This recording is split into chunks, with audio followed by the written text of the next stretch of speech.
Hi, welcome back to Art of Awakening.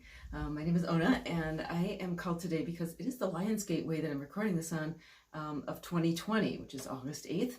And I'm really being called to share this painting, which I actually completed about 3.5 years ago, but it wasn't until the last few days within this Lion's Gateway portal that I started to understand some of the deeper levels of meaning. So this painting does have a message that I think is really calling to be shared today at this time, and I hope you enjoy.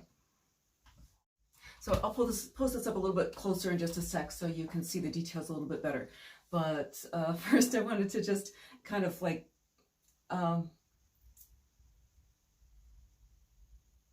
But first I want to just kind of mention some of the overall things that kind of called it to my attention right now. And this is, of course, the sleeping lion. The lion is kind of a, a dead giveaway that it does have something to do with the Lion's Gateway. I didn't know this, by the way, when I was painting. It just came out. I was actually tuning into just a certain energy that was in my field and asked for a painting to come forward. This is what came forward. This is, by the way, the same process that I use in my soul visioning sessions, which do include drawing. And you know, people also will sometimes commission me to do a painting, just tuning into their energy. But it wasn't the time of year that the Lion's Gateway. So, and this is something that I'd like to kind of call to your attention. If you are given images or even ideas or phrases, you know, if you're channeling stuff, then do consider starting a journal or a sketchbook or something like that and hanging on to these images, because sometimes these will be prophetic, or they will start talking, you know, telling you information that will be relevant in the future or about a future event. And if you hang on to them, something may trigger your memory. If it's meant to come out at that time, it'll trigger your memory. You'll find it at the right time, and you'll be like, oh, I understand what the meaning is. And it may actually help you to dig deeper and understand a little bit deeper what you're meant to know at that time. Okay, so the other thing that is really kind of a dead giveaway that this does have to do with the Lion's portal right now is the color scheme, which is blue and gold. So as I explained in a previous video, the Lion's Gate is when the star Sirius, which is a blue star, aligns with the sun in Leo. Okay, so the blue star and the golden sun of our own solar system have this color scheme of blue and gold. Okay, so that's kind of what clued me into this is really speaking to this time. And so I'm going to just pull this painting up a little bit, and that you can kind of see a little bit more. Okay, so so as we know, the Lion's Gateway is a time of power that can be used to open us up to greater levels of consciousness and abundance.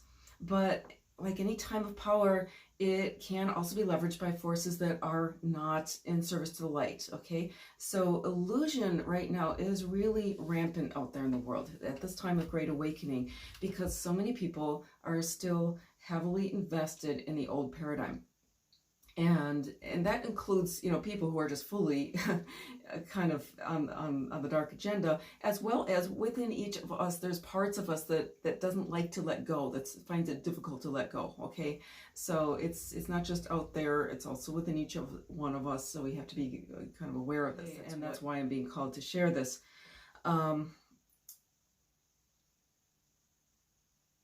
Because Mother Mary is a very, very pure archetype that can be a real ally in helping us to overcome those parts of us within ourselves.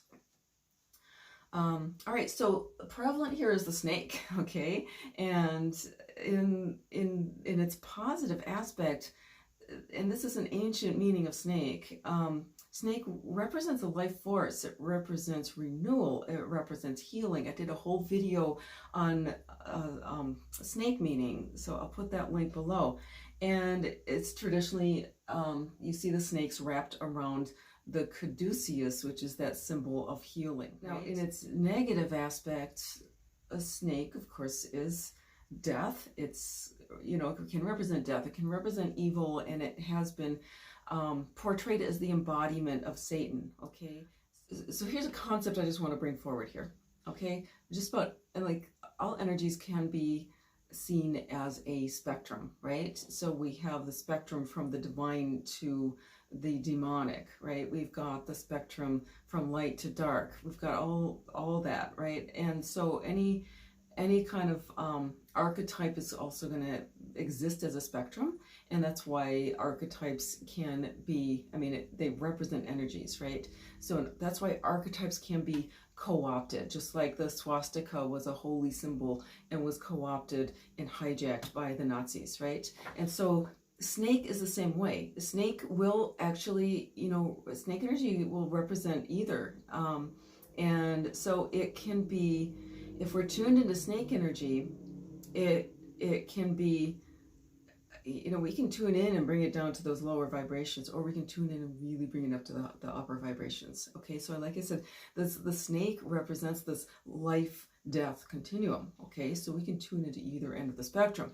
And so at this time of Great Awakening, we're being asked to really consciously choose. This is a free will exercise, this whole awakening, you know, all of awakening, it's a free will exercise. So we need to be, first of all, aware, and then willing to choose, you know, that which is going to bring us up. All right, so in this painting, and the significance of this painting right now is that historically, paintings of Mother Mary, many of them have portrayed her as trampling on a serpent, the serpent representing Satan, okay, and crushing its head. And this painting really, it transmutes that energy, it flips it up, okay? And here she's, you know, standing on the moon here, and she's become a living caduceus with the snakes wrapped around her, okay?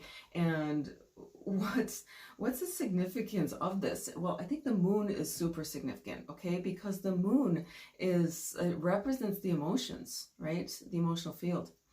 And here she's got it, she's standing on it, okay? So she's mastered it. She's mastered the emotions. And it's upturned, which means it's receptive, and it's receptive to all this beautiful light coming down. And remember, the star Sirius is blue, and it's shining through the sun. She's almost got like a sun kind of halo behind her.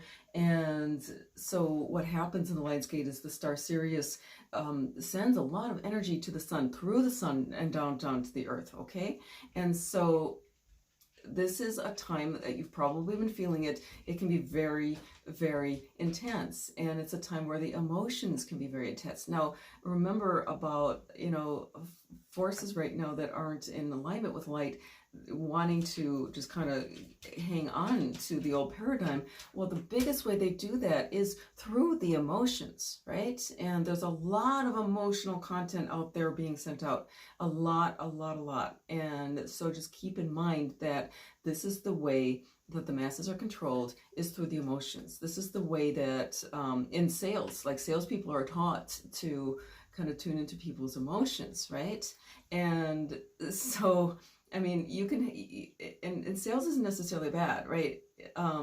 It can be I mean, there's influence where we can positively influence a person's free will to help direct them towards, you know, beneficial things, or there's manipulation, right? And so Mother Mary is this wonderful figure who can, you know, in her positive aspect, help us to master the emotions so that we can choose, you know, to influence our own lives towards a higher vibration.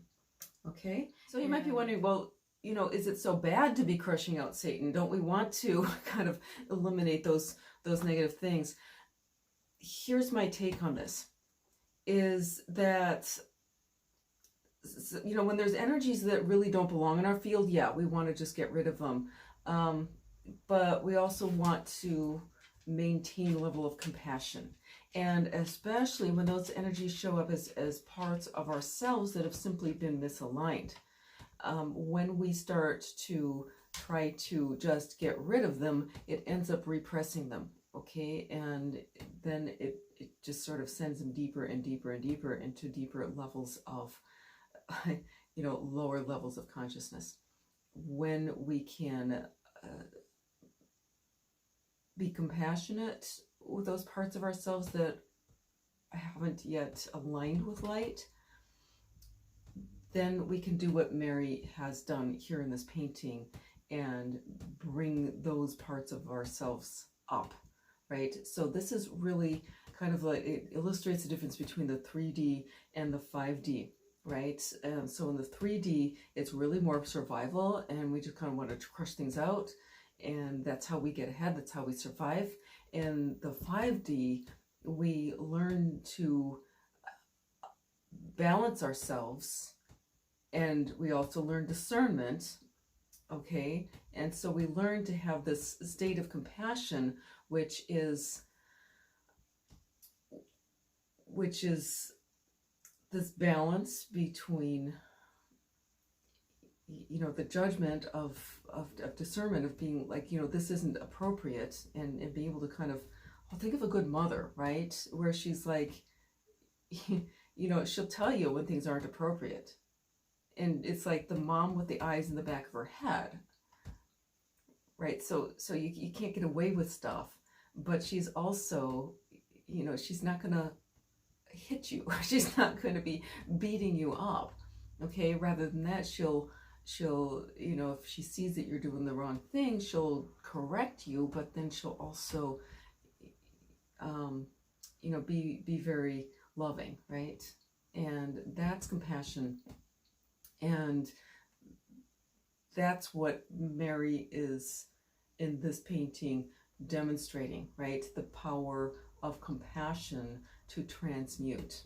Because rather than sticking with the old 3D paradigm of just crushing out or attacking or, whatever it is of those things that aren't serving you, here she's realized that this is an energy that was misdirected, and she has redirected it through the power of her presence into something that is life-affirming and also very protective. So just a couple other pieces of just symbolism in here. Of course, she's got the Star of David behind her. Huge amounts of symbolism there. I won't go into all of it, but basically here I'm seeing it as really symbolizing the supreme balance and divine unity, okay? So balance of masculine, feminine, balance of emotions and logic, right?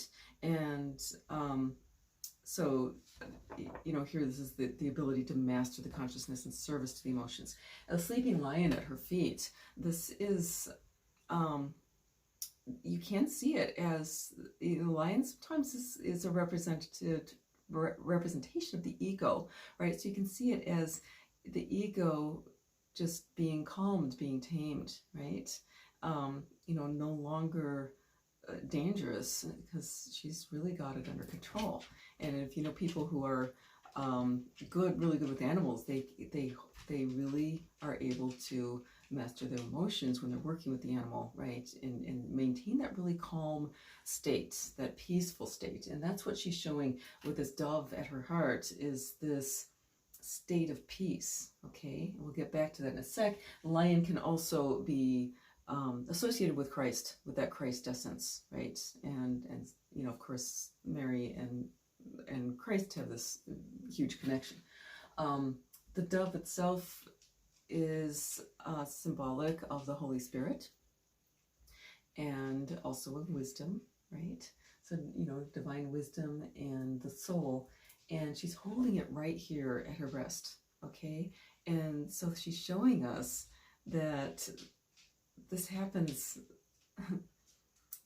and she's showing us that this, the importance of the heart in this whole process. And so what I'm seeing here is the image here represents victory consciousness, and that is the ability of a pure soul to maintain a vibration capable of holding to the truth while simultaneously standing in compassion to such an extent that it upholds the life force, okay? And as such, it's a vibrational influence that facilitates transmutation, right? The shifting of lower or destructive forces into higher or constructive power. All right, so, and what she's showing with this dove at her heart is that this happens in the alchemical chamber of the heart. Okay, so going forward into this Lion's Gate, as we move past it, where, you know, once the Lion's Gate portal is over, we're going to really start to assimilate those energies and work with them, and things can get pretty intense. So just keep in mind that holding, first of all, the awareness, to be really, really aware of what is your truth and what's not, and to hold to that truth, but also do it with compassion, right? For yourself and for other, as well as for other people. Okay, and because that is what leads us to victory. That's what's going to lead us out of this crazy time we're in and into a beautiful new paradigm. Okay, so I hope you've enjoyed. I do have prints of Lion's Gateway available on my website, brightspiritart.com. Or if you go to my other website, artofawakening.life, you'll find a link to that in the menu. And hope you've enjoyed, and we'll catch you again soon.